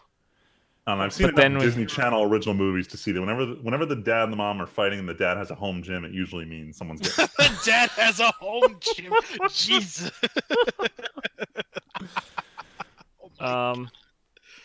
No, Endeavor's. Like, if you just watched this episode, you wouldn't realize just how awful he is. Like, there's the whole, even though he abused me, he gives me a flower every day and he sneaks in and watches me while I sleep, I guess. Nah, Pepperidge Farm remembers. Pepperidge Farm remembers that he's like literally the biggest fucking asshole in the entire world. He You know is what, fucking Harvey Epstein. Well, it's not even Pepperidge Farm. It's fucking Todoroki. 3 times Todoroki so far. remembers. Endeavor has gone up to Todoroki and said, "I'm gonna be better," and Todoroki's just like, "Yeah, whatever." And Yeah, he's whatever. me. He's like, "I'll believe him when I see it, dude. You don't have to tell me." Yeah. And that's what we're getting. A lot of like, I promise you, I'm gonna be better. But then, I don't know. We got a glimpse of that with how he treats the fans. But even then, But I even need then, to that see one more before. fanboy is like, oh my god, the fact that the week before this was like the kid who's like, no, Endeavor doesn't like his fans, but I love Endeavor. It's like, God, kid. What the fuck is wrong with you? Who in this world can be an Endeavor fan and not an All Might fan? Like, that's look, what I don't I too would hate Vegeta if he suddenly started acting kind to me in person. That's true. Yeah, but you don't like Vegeta more than Goku. After watching Yeah. Super, that's debatable. Well, Vegeta okay. is just the better character. No, I'm not saying character quality. I'm saying as a person in that universe, like I said with Endeavor, who looks up to... Again, No after watching Super. All right, so face value, right? If Goku was in the hero biz and Look. Vegeta was in the hero viz, yes. On face value, I'd be like, yes, I like Goku more. Sure, but also All Might's way better than Goku is at everything. Yeah. Like, Goku isn't a great comparison to All Might. No, personality-wise, Although Vegeta Goku's is way- Vegeta is also way worse than Endeavor because Vegeta actually killed planets. consciously, yes. He consciously, willingly killed planets. But also, you could maybe throw in the argument that, like, hey, man, that's just how he was raised. Couldn't you? I'm not saying that's an can't- excuse. We can't pretend that Endeavor Wait, you're might saying not have been Vegeta was raised that way. or Endeavor was Vegeta raised that way? raised that way. No, Endeavor is literally just a dickhead. Well, no, we. But you know what? Well, he also could have hold been on. raised that Yeah, way. I was gonna say we've Who never knows? seen how Endeavor got raised. So We've never seen how he got raised. The only thing we know is that he just wants to be better than All Might. All Might, and Yeah. that he literally tried everything outside of, all right, I'm never gonna be better than All Might. My kid's gonna be better than All Might, though. what was the scene that Hawks was like? I saw that you were always the one trying to be better, and he's building this bridge out of like a stick and a rock or some. So that was a visualization thing. There's this huge rift between All Might and the rest of the heroes in terms Yeah. of who's close, and everyone else is just kind of standing there in awe. He's attempting to build a bridge out of just like planks and nails, which isn't going to work. I got it's this that, but visualization, this insurmountable obstacle, and he doesn't have the tools to do it, but he's still trying anyway. I understood that, but it's such a small scale thing. Like the fact that they were all full size, like normal proportions, and then he's got this little plank there. I feel like they Yeah. could have done it a little better. Like maybe have him like anime style, like hammering away at a bridge over this like Grand Canyon sized gap to All Might. You know what I mean? I mean, I thought it was fine. It was just supposed to be Hawks' visualization of it. It wasn't like Sure, but I'm saying actually what he's been doing. I wish the I also- scale was bigger. I also imagined, because like I also imagined that part too as like, oh, because he mentions it like earlier on, like, oh, I've always seen your back, I've always seen it. Like, I imagine like, yeah, like it was a part of like Hawks' envisioning and Endeavor's envisioning of, that whole situation. Can I just throw in something I remembered? I forget if it was this week or the one before, but we forgot to talk about how I personally thought it was a really wholesome moment when the pooty cuts showed up. Oh, Um, the wild Oh yeah, no, pussycat. Yeah. that was a good one. Yeah, that was but good. when Coda walks in and he's like, "Yeah, whatever, you're okay," and then the girl's like, "Coda, show him your He red stole your shoes," shoes. and it's like, I was like, oh no. that one was really good. Like we've had a Show lot him of the red shoes. I'm like, yo, fuck this show. like we had the band Steals his scene, which was really good with Eri and everything, and her Yo, smiling I didn't over care the. about that scene. Coda walking in with the red shoes, though, fuck me up. Like that got me real bad. We haven't seen Coda since season 2. We see Eri every week at this point. That's You true. see Eri, This is and true. like I'm like, whatever, man. Like, especially like Well, it. What? No, go. I was like, Kodo was literally like, yo, fuck this, fuck heroes, fuck you. Like, I'm gonna kick you in the dick. Yeah. Like, I hate you. To like, yo, man, you saved my life, alright? I'm real appreciative. And he's like, I'm not going to say thank you, but thank you. No, it means more also because Eri is kind of shared. I know it sounds silly between like Mirio and Deku and everybody, whereas Koda is like he clearly idolizes Deku. He's like the first fan kind of guy. And that has a lot of significance compared to Eri, who's just like, she's obviously important and everything, and she was in the fight and everything, and it was cute to see a little girl, but like Koda was the kid that Deku was the first person for a hero for. yes. But yeah, this was sick. Also the animation, we didn't really talk about it other than saying money, but holy shit, did this look good. It was very good. They had a lot of really talented animators work on this. Like, well, so are all these people just going to be locked in their houses drawing for the next 6 months over to get season 5 ready? I mean, that's what I'm doing with coding for my current project. Actually, we never actually brought it up, but yeah, spoiler alert, season 5 got confirmed at the end of this season, just like last time. I think we talked about it last week because it got announced. I don't think it was before they showed it off in the episode. But was that early enough? Yeah, we've known for a while at this point. Well, I knew it was probably going to happen, but I thought until this title card came out at the end of the episode, no, it wasn't like official or something. I don't know. Either way, season 5, My Hero. Are we going to get another movie first? I don't know if first. It might come out during season 5, depending on the timing. I was going to say, is it going to come out in Japan first and then here in like the end of the season again? I mean, keep in mind the movie gap was only like 10 weeks this time, so it wasn't that bad. Yeah, but that's 10 episodes. It just Whatever, felt like forever. Look, honestly, we deal in we Go deal in these Japanese things that are like, hey, it came out in Japan. Wait, like feels like forever until this thing comes out here to watch it. Dude, in the grand scheme of things, 10 weeks is not that long. It's been like I know. a year and a half of this RE0 OVA. That's fair. Okay, we should chug along. It's almost 10 o'clock. Freeman, why don't you finish out this new thing? All right, so the new anime season has started. I haven't gone through too much. I know me and Tyler have both watched Tower of God, and I don't remember if we talked about it at all. No. Probably not. I think it came out on Friday. Yeah. Well, we both hadn't seen it last time we recorded. Oh yeah, that's right. Yeah. I mean, I'll go first here. It was very confusing. From what I've heard, it's supposed to be super confusing. Like, they don't do cutaways to explain shit. Like, everything you learn is the main character when he learns it. So I'll take some mystery building as long as they don't keep doing this just add-on questions with no answers nonsense. But I'm very intrigued after one episode. Yeah, I like the animation so far, and I do like the vagueness of it so far. Like the starting of stuff, I think vagueness is good to an extent, as long as it doesn't go on for too long. But it looks pretty cool, and like there was a lot of like, whoa, what the fuck is going on moments, like especially towards the end. Oh yeah. I'm not gonna give out a spoiler, but like, when everybody's in the field and like shit's just going down, I'm like, what the fuck is happening?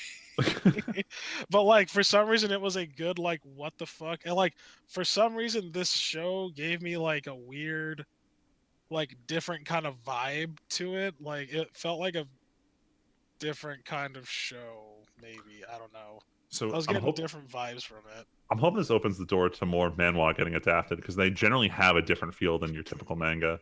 And everyone's really, really gunning for this because like the currently most popular manhwa, Solo Leveling, everyone just wants an anime of it. And if this can prove the legitimacy of non-Japanese source material, then we might just get what everyone's crying about. So I'm hoping they do this right. From hardcore fans, they're saying that they adapted the feel of the first chapter correctly. So I'm hoping for good things on. Yeah, yeah. I'm hoping it's that it's good. Like I said, the first episode got me pulled in so far. All right, so we're both on the same foot then. Yes. Much like with Darling in the Franks, we'll give you live updates week to week as our opinion changes inevitably. Well, it is the Yeah, only that's show really outside of one other one that is going to continue much longer. So Look, I'm hoping no one else does this. Let's cancel 48 hours in advance bullshit. My animes had to update all of their like most anticipated shows. Right now, the top 3 are still happening. Kaguya-sama: Love is War was finished forever ago. They said they finished production before coronavirus left China. Tower of God was number 2. Sword Art Online is 3. Rom-com Snafu canceled. Fruits Basket already started airing, but I don't watch till Sundays. Food Wars was the number 6 most anticipated. 7 was My Next Life as a Villainous. All routes lead to Doom, which I'm going to try. I lied. There's a third show that we're all going to, except this one, we're going to talk shit about every week probably. Maybe. Brand New Animal. I'd love to watch. It looks great, but Netflix is holding in purgatory until sometime next year. Glepnir, which I have no idea about, and the number 10 was Ascendance of a Bookworm, which obviously me and Tim are watching. So hopefully only like 1 or 2 of these is potentially going to get canceled, and I highly doubt it. Speaking of Bookworm, we might as well get into what we watched. Yeah, keep it going. This isn't the Weeb shit, but let's be real. It's the Weeb shit. Hey, it's mostly, yeah. Bookworm season 2 started. It's still wholesome. It's still nice and fun and not too stressful, unlike other shows that just watched this weekend. It's good. The show's still gorgeous. It's fun. It's relaxing. Nothing too stressful, but a little bit on edge, I guess you could say. I don't know if I want to call the show comfy anymore. The last like 3 That's episodes true. of the show were a little sweaty. So where are you now? Did you catch all the way up? I just finished season 1. I guess I need to watch the 2 OVA episodes before I start 2. But you watched the big flare up. Yes, very scary stuff. People almost died. I was not expecting it in a comfy anime. Dude, what a dad moment, though. For real. This dad, like, top 10 anime dads, is the dad from Bookworm. Tyler, you don't get it. This dad loves his daughters. It's very cute. But yeah, Bookworm is still great. Val and I are going to be watching it every week since it's just this and Food Wars going forward since My Hero. And the other show that we watched this week was Haikyuu. Haikyuu is... I'm very sad that we're about to finish this first half of the season because this tournament is intense as fuck. A lot of them are saying they didn't play into being a split core correctly, and people aren't happy with how they executed the first half. But from what I've heard, most people are like, "We'll see how the second half goes," because it's basic. Like the show is meant to be watched in a continuous go through. Like they're not gonna open the next episode with let's just recap everything that happened so far. Like they're gonna assume you just saw the last episode before going into this right. We're just starting game 2, and game 2 looks way tougher than game 1 did for the tournament. So very exciting. Oh God, RE0. I guess since you brought it up before, we'll talk about it just because RE0. Val was like, I don't want to watch the Violet Evergarden OVA that just came out on Netflix, Tim, even though you're desperate to watch it. Why don't I make you watch a bunch of RE0 on Saturday? So I watched a bunch of RE0. My God, I hope I get to the point where I like this show like you guys do. Stop watching RE0, Tim. If you're not good, if you see yourself forcing yourself to watch a show, do not watch it because you will never enjoy a show you're forcing yourself to watch. It's true. Well, I'll bring it up later, but there was another thing that I turned around on at least a little bit. I mean, Tyler, you said to finish you both said to finish the arc we're on. We're almost done with the the manor arc or whatever. Yes. Yeah, but like you already got to the turnaround point that most people stop hating it on, and you said you didn't like it. I mean, I was just kind of like shocked that it didn't happen. Like, I don't know. I felt like it was the more obvious line, but maybe if this is a sign that he's going to be smarter going forward, then sure, maybe I'll start liking the show more. I just can't handle how dumb he is. He's just man. Like. I mean, it's frustrating in that situation. He makes the realistic choice for the most part. Like when we have to have in 3 episodes in a row scenes where he goes to the girl and asks questions about how curses work, when he's gained no new information and nothing has really changed, but he still goes and just asks new questions that lead on. It's like, why didn't you just do this all in one shot? What was the? No, you know He what? doesn't know. It's like it's incremental changes and trying to figure it out. Yo, Tim, if you were in that situation, would you be asking all those questions in one shot? I feel like I'd ask, how can you detect a curse, instead of waiting until the third time you're dealing with this curse to go, how do you detect a curse? Like, I mean, going into the loop, he didn't know they could be detected. but he didn't. Why didn't he ask? I'm saying, why did it take him 3 times asking her things about curses to go, by the way, can you detect curses? So I guess I need to explain some of the subcontext. So they didn't do a really good job of showing this, although on a rewatch it makes perfect sense. In the first episode where he's introduced to Rosewall and they explain like, where'd you come from? Rosewall explains to him like, hey, this is a very strange time we're living in. Like the dragon that used to rule all the land suddenly fucking disappeared, and all the nobles who used to rule under him all suddenly died, and now we need to pick a new ruler. And the girl that you're really like insistent that you know that's never met you before is one of those people. And where are you from? Oh, you don't know. You're from a land and you can't tell us anything that happened or why you know anyone. So everyone's already really you smell like the fucking you smell like Elf Hitler. Yes. You So smell like he's already aware that everyone's kind of skeptical of why he's there. So he's also trying not to raise suspicion. But that's not really true, because he didn't really know why. Like, he didn't get the impression the first time that anyone was suspicious of him at all. He just died in his sleep and went, that was weird, time to start over. No, but he knew in the second loop when they started to explain him, you reek of the witch. Yeah, but he didn't. Even he acknowledged that when he mentions I smell like the witch during his I think it's third meeting with Rosewall. But as soon as they brought that up, my mind is, why didn't you ask, can you detect what's like, if everyone's like, I smell the witch, well, what the fuck does that mean? If there's magic on me, can you dispel it or something? Like, the fact that he doesn't, he accepts the phrase, you smell like the witch, and I'm like, I mean, I'm going to cut you off. That's all there is to it. He just smells like the witch. But what does it mean? He smells like the witch. Okay, but then... Listen, if you knew Elf Hitler had a distinct smell, Tim... I wouldn't be like, oh, do you have his mana? Do you have his essence? Like, no, you just fucking smell like him. It's like, all right. But for example, Tim, it's all... What? It's weird that, like, even after... it makes a lot of sense with magic. No, Tim, but even after... What? After he is told by the character, I am dealing with you because you smell like the witch, he doesn't say ever, how can I, like, is there anything I can do about this? He just goes, I guess I just smell like that, and I guess I just have to be a better dude. Like, he's so... He also doesn't know what they're talking about, though, when he can't smell it. He doesn't know what it means. But he doesn't ask more questions. I just feel he like really doesn't care. He's trying not to die. But he's got why? bigger fish to fry. Why? Why is he trying not to die? Why is he trying not to die? Have you noticed Have you noticed that how painful it is and how much he says, I don't want to die, before he inevitably kills himself? Because dying and jumping off cliffs isn't fun. It hurts, and you get traumatized from this. I totally get that, but like, he remembers dying.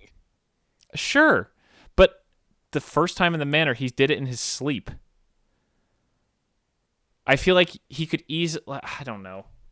I'm gonna finish the arc.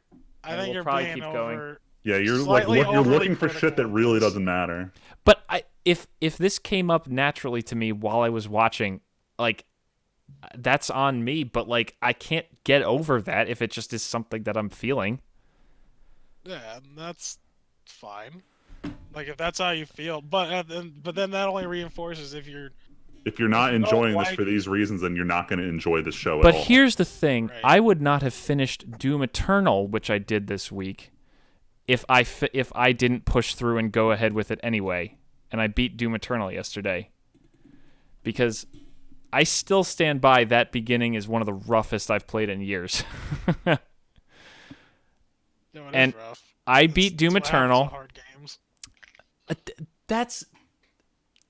I totally disagree. It's an excuse, but that's how it is. It's not a really good comparison, though. Like, the reasons part 3 and 4 of ReZero are so good is because you enjoy watching Subaru overcome things little detail at a time, and it sounds like you're not enjoying that aspect of it. Which means there's not going to be a payoff when he overcomes these issues. You're just going to be like, why didn't he just do this before? You're just going to look at each one and say, why did it take this long? I guess, but I'll still keep sitting through it because Val wants to watch it. How far along are you in ReZero? What is it, like episode 8 or 9? He's a little more than halfway through the mansion arc. The mansion arc drags on, but I think it's a good payoff though for everything that happens. That's Like, what I I'm mean, saying. we When agree we with watched you. it, it was great. No, because I kind of felt the same way that Tim is describing when we watched it, Tyler.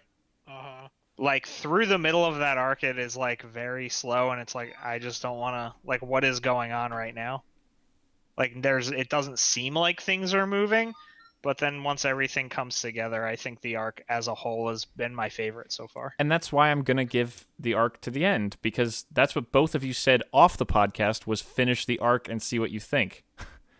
I understand, but you've gotten to the point where it mad. turned around for me and you still hate it, which is my I don't moment hate to say, it. I don't I'm know just if it's going I'm to turn frustrated. around Which, like I said, was the same thing with Doom Eternal, but I like that game and beat it. I would like to turn around on RE0. I'm not against doing that. for you. All right, well, get used to Subaru not making good decisions then. Yeah. In fact, he makes some pretty fucked up decisions later on. He's not an That's ideal main you know what's character. funny? That's actually another thing. As much as I disagree with how he asks questions, he constantly says I made the stupidest decision, and I don't actually think his decision making is horrible. Like, Subaru does a lot of stuff and he's like, "Oh my god, I did this thing. It's the worst." And I'm like, "What else were you going to do?" Like, he seems to tear himself up a lot for stuff that really is outside his control. Yeah, and he's also just a dude who's literally in an isekai. With no superpowers. And the only one he has is This kind nigga of double brought edged. his fucking cell phone and a bag of groceries. That's all he brought with him. No, but that's what That's I'm it. saying. So, To be fair, I guess, he didn't get an item selection screen. but That's right. but Aqua didn't talk to him He first. That's- didn't get to start with the master key. that's like the flip side, though, of my issue with that almost, it's like they're two sides of the same issue for me, is that he constantly says, I made terrible decisions. To me, I would say, you made a pretty reasonable decision at the time, and then also, he's not asking enough questions to make better decisions. So I'm like, frustrated that he won't ask more questions, and then when he doesn't ask more questions and makes decisions, I don't hold him as accountable for making bad decisions, as he seems determined to. I mean, you're not supposed to, at least not till later. Most of his decisions make sense in the moment. There's only that's a few what I where mean, you it's- watch them and you're just like, oh, super. But that's what I mean. It's a little jarring that he's like, Yo, Kabuta Subaru, what are you doing, bro? sure, What are you, I think I audibly said that during the one session where we watched a absolutely. bunch. No, I Like- remember that. Yeah. Subaru, what are you doing? Like, audibly said that. Yeah. I mean, they established this early on though, because they make it a point in the first arc that it's like, oh hey, so you know how he spent that whole day with oh my god, what is her Amelia. name? Yeah, he spends. Oh, his sorry. whole For day with listeners who don't Amelia. watch, he's hanging out with Satella. Yes. Oh fuck. No, it's first season. Whatever. Fuck. But they establish early on, hey, if he didn't get involved, things generally play out better without him being as involved as he is, and he fucking hates that and tries to do shit and makes things worse. wait, when in the beginning does he make things worse So, by... so when he goes through the loop without Amelia with him, he finds out that she would have gotten there way earlier in the day than if he had tried to help her find it. Oh, So he actually slowed her down by trying to help. Yeah, so he's generally perceived as an active detriment to the other characters in the show. I mean, that's what I mean, my personal observation. And that's how I felt about him too. I was like, you're kind of fucking worthless. I admire your determination, bro, but well, that I can agree with. He does So, he does it's in kind the of a moment theme. do some things that are questionable. I know I just said like overall his decision making, like I can understand, but in the moment, some of his stuff. Generally his heart's in the right place, but more often than not, he's a nuisance more than anything else, and he's I want to say semi-aware, but Yeah, he's trying to overcome it. At least later on, he wants to be. I haven't finished it, but later on, he definitely takes more advantage of his knowledge of certain scenarios that he's been through. Like he gets better at like, how do I manipulate this situation? Or at least learning from his experience as opposed to just like I literally think of the Fresh Prince meme every time. Always looking enthusiastic. Yeah, that's Subaru in a nutshell. But he got the spirit. Yeah, that's fair. Literally every time. But yeah, like the mansion arc is kind of it's a long, convoluted arc until you get to the end of it, and then everything makes sense. Well, to get off of RE0, Aiden, you put way too much Mountain Blade on here. Yeah. And I know that's you. Oh god, did I play too much Mountain Blade? Motherfucker, every fucking day, Tyler, I lost my vassals. Tyler, I've regained my vassals. Dude, I was so okay. The game came out on Friday. I have put 30 hours into this game already. Nice. Like, I have aggressively played this, and I love the shit out of it. And, like, weirdly enough, despite there's, like, a main story, but I haven't touched it. All side quests? Like, there's a bunch of side quests, like, oh, hey, like, my daughter ran away with some dude, like, can you and your guys, like, go get her back, because this is the medieval times, and I need to sell her to another family for marriage, or whatever the fuck. But, like, I am so much more invested in my character, despite, like, there being no story surrounding his existence at all. Like, it's just... Oh man, it feels good to play, and I like the way that it's structured. And god damn it, did I take my fiefdoms back from the Northern Empire? Fucking burn all that shit to the ground. Very fucking weird. Very, very fun game. Super niche though. Well, not super niche. It's pretty niche. Yeah, it's almost more of like a... It's less of like a action strategy game as it is like a resource management game. It's weird. It was that niche game that everyone I knew played. Yeah. But it's like they really took when did Warband come out? Like 2011 or something? 2010? It's been like a decade since Warband came out. And they have done a lot of refining to basically every aspect of the game. I mean, as one would expect, but like Warband was fun, but this is just like, this is fucking 10 out of 10. Would recommend if this at all interests you. My brother's pushed me to get it, but I don't need another game. I always thought about playing Warband just because there was a Star Wars mod for it that everyone wanted me to play. Oh yeah.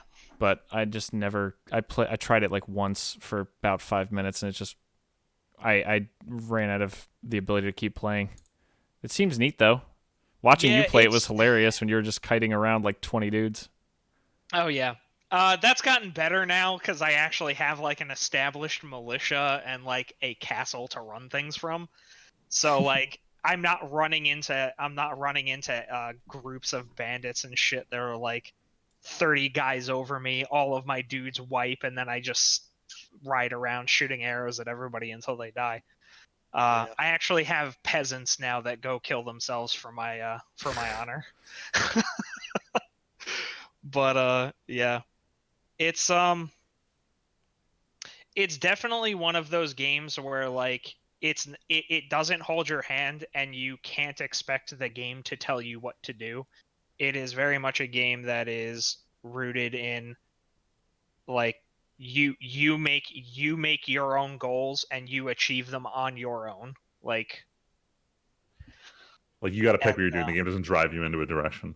Yeah, exactly. I mean, I haven't made it too far into the story, so I don't know how that pans out. But like the whole first section of the story that I've gotten through has literally just been, hey, there's a bunch of lords around the kingdom that you need to just go track down and talk to about this battle that happened, and find out about this thing that you have that might be of interest to somebody. And it's like, that's very time consuming, and not a lot of things are happening in between unless you make them happen in between. Because I have gone from being basically nothing to now being a prominent member of one of the strongest nations on the continent, and I have 2 fiefdoms that I control, Nice. and I'm about to crush what remains of the Northern Empire. This is only 30 or hours you in. could just, yeah, only 30 hours in. Or you could just ride around and go talk to all those lords and not make a lot of progress. Like, it's entirely up to you how you attack it. And I have been having a tremendous amount of fun with it, because it's literally been the only thing I've been able to do. I have done nothing but play this game and like Call of Duty. I didn't even get to watch anything this week. Carl on duty. I did unlock platinum assault rifles. Holy shit. Fucking wood. What? What? Fucking Jesus. I didn't know Platinum the assault tech rifle. tree advanced that far. Yeah. I'm still working towards Damascus. We'll get there. Oh my god. Fucking Damascus, you fucking loser. Yo, listen, bro. You mad. Tyler, No. you're calling him a loser. What else did you play? Yeah, what'd you play, Tyler? Did I play? I played Resident Evil 3. Garbage. Wow. I played Call of Duty. Well, now I gotta look at my Steam. What the fuck did I play this week? Did you watch anything besides My Hero? Yeah, we watched I Onward. Oh, we yeah. watched Onward. I love that movie a It was lot. very Wow, good. really? I enjoyed it. Yeah, I liked it a lot. I mean, I That liked it might a just lot, be because but we're D&D love, nerds. wow. Critics hated it. Yeah, I loved it. I thought it was great. I love that dragon. That dragon's fantastic. That dragon was hilarious. It was fucking hilarious. I love it. That's all I got. That was all you have about Onward, or all you have overall? Onward. About stuff I watched. Yeah. Oh, so I also watched Total Recall, the original. Oh, I never watched yes. it. Oh, what'd you think? I thought it was amazing, and I'm like, how Yes. come I haven't seen this movie before? Yes. That movie's so awesome. It came out in like 1990, but it's clearly an 80s movie. Oh, hell yeah. It's clearly an 80s movie. Dude, Mars is like the most 80s place ever in that. Dude. Oh, it's like 80s space base. Oh my god. Yeah. There's some pretty ridiculous things in the movie, but like Damn, Arnold's young in this. overall it's pretty good. Yo, man, young Sharon Stone could fucking get it. Holy shit. If I was like of puberty age back then and not like just a thought, like just born like Just a not twinkle in your not a father's word eye. thought, An actual yeah, thought. an actual thought. Yeah, I'd be like, dang, GHT, not OT. she can get it. But yeah, no, I thought it was great. I thought it Nice. was a great movie. That's awesome. I also watched WrestleMania with my dad. What? Because for a lot of the listeners, I used to be really big into wrestling when I was a kid. Oh. Hell yeah, it was just live action DBZ. Live action DVZ, Well, that's a way to describe it. that is a way to describe. I mean, now there's a it. team that's anime characters half the time, so. Yeah. So I used to be into it. And then like it got to the point I remember I can tell you when I lost interest. It was when they started adding way too much plot and not enough wrestling. And I was like, this is the lamest shit I have ever seen. And like they also started taking out like the really like awesome matches. Like there's Hell in a Cell. Like there was like the table ladders and chairs, like no eliminations, but like or they would have the no eliminations, but like no one would be breaking out the fucking sledgehammers, slam people through tables as much. I'm like, this is gay shit. I don't want to watch So this. what you're saying is they were watching Goku do a spirit bomb instead of just fighting Yes. Frieza. Well, so I remember Filler the arcs change. all over. So they used to be forever ago for a long time they were 2-hour slots, and they moved them to 3-hour slots. And I'm like, man, this is amazing. Like this is gonna be fucking sick. No, they just padded it all with more plot. God, it really is like real life anime. It got terrible, and so I was like, I'm not gonna watch this garbage anymore. But my dad got into it because like he's like, yo, I'll bond with my son over wrestling, right? Like, because he likes wrestling, and he just never gave it up. And it became his soap operas. It became his soap operas literally every week, and so he started watching. So he kept watching while I stopped, and so like I haven't watched in years. Though I did go see a live Raw show. I think it was like a couple years ago, and like that's a whole nother story in itself. Like that actually made it to like a highlight reel for like WWE for the rest of time. But again, that's another story for another time. And how New Jersey just sucks. Damn. You're not wrong, but damn. But so with the whole coronavirus thing, right? There, it's like, well, how are they going to have wrestling with no crowds or like, no like public gatherings, right? And I'm kind of curious myself, and they're like, well, we're not going to cancel WrestleMania because it's fucking WrestleMania. So they have WrestleMania, and it's the weirdest thing ever. So like you guys have like even seen in memes or like short videos of like just the arena full of people, right? Yeah.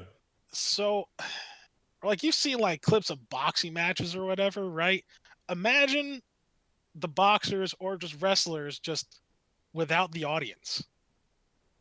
It's by far the weirdest thing I've ever watched. Oh, just because there's no energy in it. There's nothing. Like, yeah, there's nothing, and like the wrestlers are doing all of the same things that they would normally do, like fucking screaming and like. Oh, do they doing still all try this to other rile up shit. the crowds even though there's no crowd there for them to rile Yes. up? Oh, that's Yes. weird. It's so weird, and I think it's like just to mostly rile themselves up, right?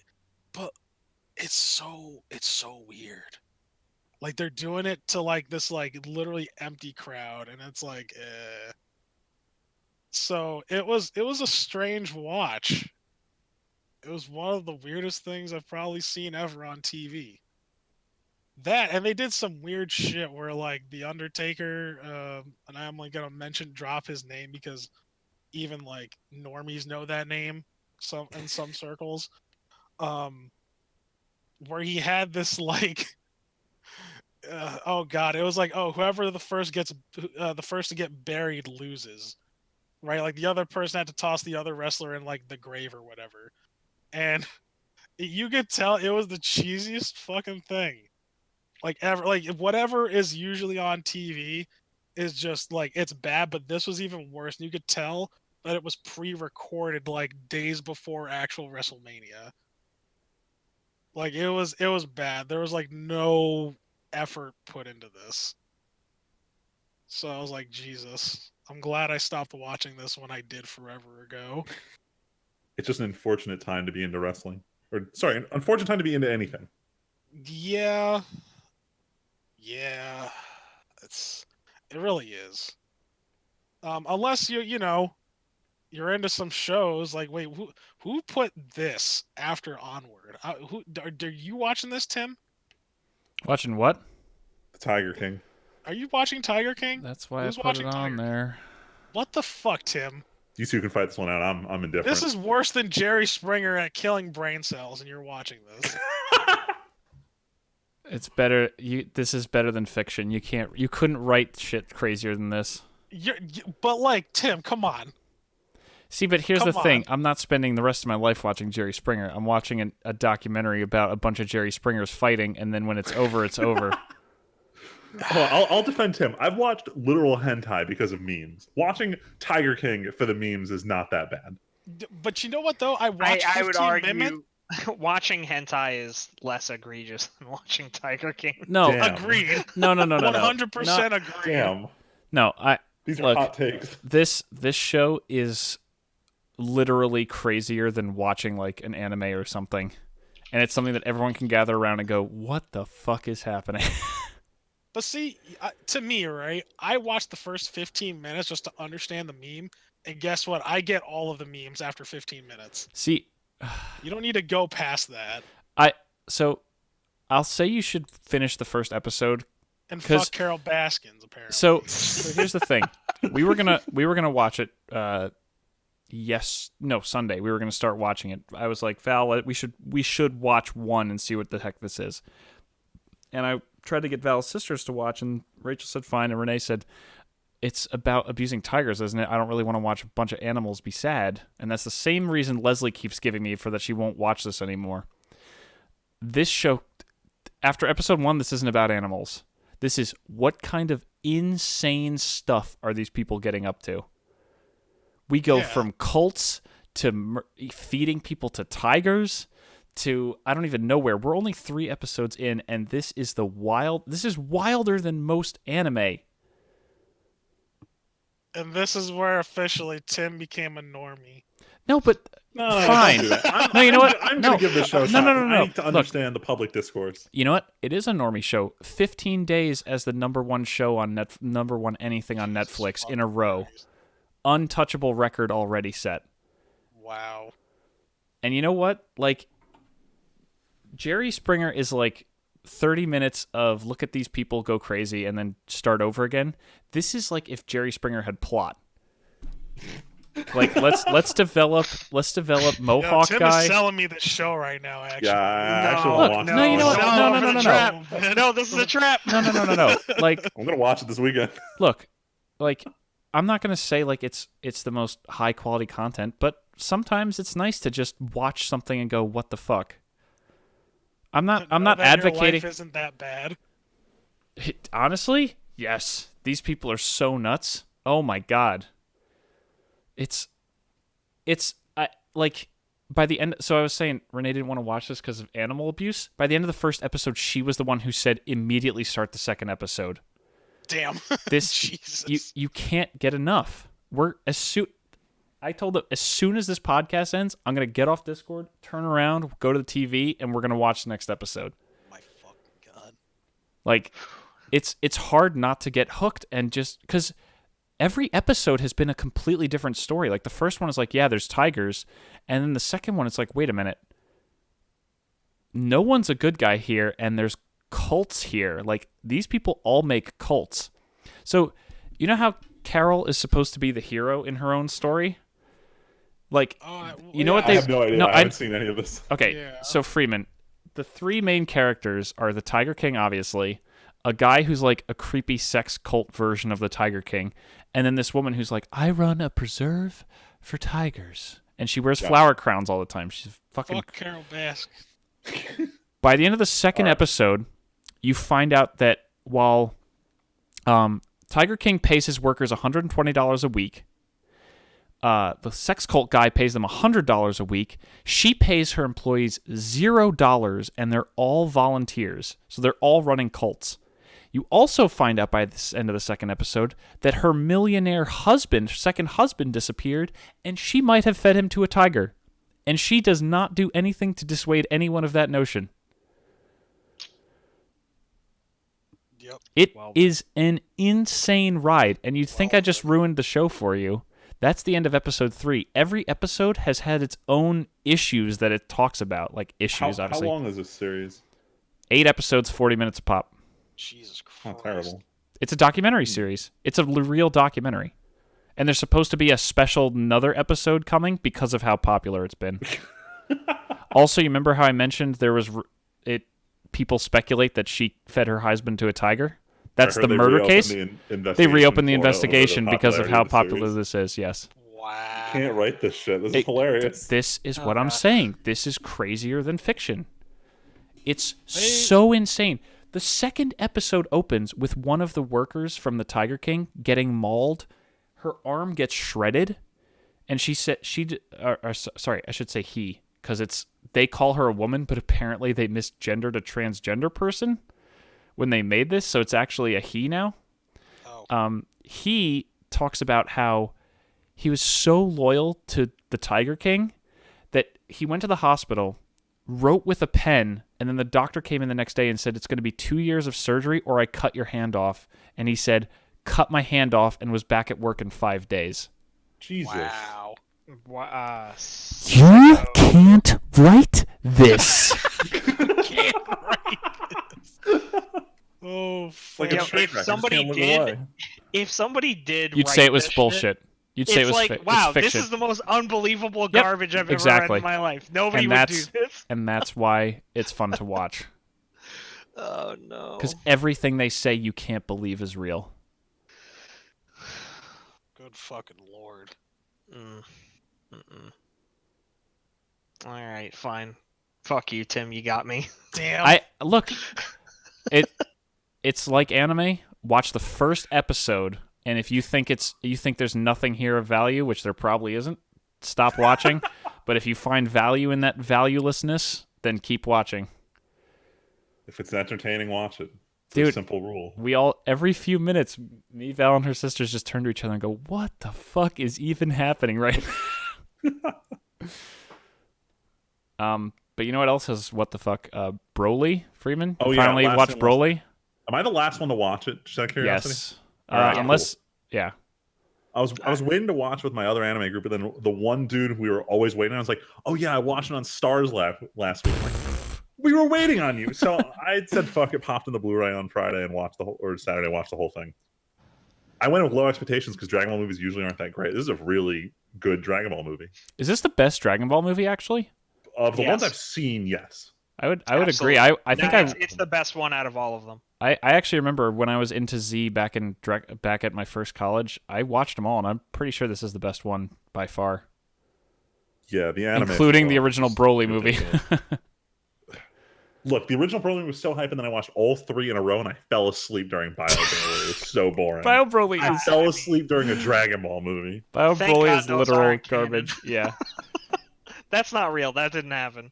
No, real quick tangent. My first experience with Dragon Ball movies was I was expecting the end of the Frieza saga, and then one Friday they're like, "Fuck it, we're gonna air the Tree of Life movie in Oh, the middle no. of the airing." And so I turned on like, "Why is Goku fighting his evil twin? Why is there this giant tree on Earth?" And I only caught the last 30 minutes of it. And was really confused about where the plot in Dragon Ball went until I opened the TV guide and saw, oh, that was a movie. So Dragon Ball movies have always been weird. But this one's great, so it's okay. This one was very good. It also doesn't realistically spoil the end of Dragon Ball Super. So you can still watch it and then proceed to watch Tournament of Power and still be confused about what's going on. So Oh, totally. I tip my hat to that because I was concerned it was going to ruin the last couple episodes of Super. Ever since they started doing the canonical movies, all of them have been great. Like Oh yeah, Battle of the Gods Battle was of the also Gods- great. Battle of Gods, Resurrection of F, those were both really good. I still think Resurrection F was just like a boring movie. Yeah, I'm not gonna Resurrection lie. F. I feel like the ending hurts that movie a lot. Like up That's until he fair. goes Golden Frieza, it's cool, and then from that point on, it's like whatever. This movie This could is have been the like standard an Fight OVA. the movie villain. Let's use the movie only plot power to fix it. The Rainbow Rasengan. I mean, that's the thing though. Like outside of the Listen. ending with that power, like that could have been a way better movie. Let Vegeta win. Nah, we Yeah. can't do that. But That's Goku is the illegal. hero. Does anyone have anything else? What were you gonna say, Aiden? Oh, I was just gonna bring up that they really got to get a handle on the fucking transformations for Dragon Dude, I don't know Ball. why everyone's using Super Saiyan Red in this movie. They straight up ignore it in Super because they're like, fuck it, we already got past it. But then this movie blows up Red, which apparently is used a lot in the manga. So I don't. Yeah, There's they a lot of explain weird inconsistencies with why they use what. allegedly like Red isn't as like intense Draining as stamina-wise, and they Yeah. kind of they basically go back to the fucking why don't you just go Super Saiyan 3, and it's like it makes me really tired. I was gonna say that's always the old excuse of like, oh, Super Saiyan 2 is so much worse than 1 and 3. Oh my god. But like fucking goddamn man, it's you got fucking God Super Saiyan, God Super Super Saiyan, Saiyan. God, I- Super Saiyan. I think the anime was Fucking- also written kind You of got into a. UI. I feel like the anime was also into a corner because Resurrection F followed so soon after Battle of Gods, and we Yeah. went from red to double blue in like a second. Well, no, that's what I was saying. So in the manga, they use blue sparingly, and red is used kind of like as a base fighting form a lot of the time. Right. But what I imagine happened was they put a lot of marketing material into showing off Super Saiyan Blue. That Right. by the time they got to the first, I think it's like the Universe 7, Universe 9, or whatever the fun is, the first like anime original arc. They're like, skip the red shit, like show off blue. We're marketing this for toys. Can I ask, So they definitely only use blue in the anime for that reason. how in the manga do they denote it? Because isn't it black and white? Someone will mention. So with Goku, Okay. his hair doesn't point up when he's in Super Saiyan God. But with Vegeta, someone Gotcha. has to mention like he's glowing red. He must be Super Saiyan God right now. So like they'll have to use context clues because they can't draw red. Like Right. in original Dragon Ball, like it was easy to draw someone normal versus Super Saiyan. So it was just black versus nothing there. So they have to be a little more creative with it. Anything else, or are we done? It's 10:30. Real quick, I finished Rising of the Shield Heroine, or whatever its real title is. Great, it's getting a season 2. Probably not this year. And then I also finished Shitty Isekai. Even high school prodigies have it easy in another world. Not only was it awful, the ending was a straight up go read the light novels ending, and it didn't even give any semblance of hope for a second season or continuation, or of an explanation of the 17 villains they introduced in the last 30 seconds. So fuck me, I'm not watching Isekai anymore. Sounds reasonable. Isekai is a fucking trap. It was a mistake. I had to stop myself from trying a show that I straight up knew was going to be the Isekai trash of the season. It's just so tempting. Anyway, that's all I watched. Tyler, Aiden. Nope. Nah, I'm good. Alrighty. Well, we're going to end it here with the TNT podcast. We'll be back next week with your Corona every week updates. Find out what's Once there canceled stops next being time. Real news. Maybe we'll have a topic once people stop announcing cancellation. Yeah, once things stop getting canceled, we'll find out. We'll find some topics. But until next time, my name's Timpedia. I'm Friedman. Just Tyler. The AIDS. And we'll catch you guys next week. Thanks for listening.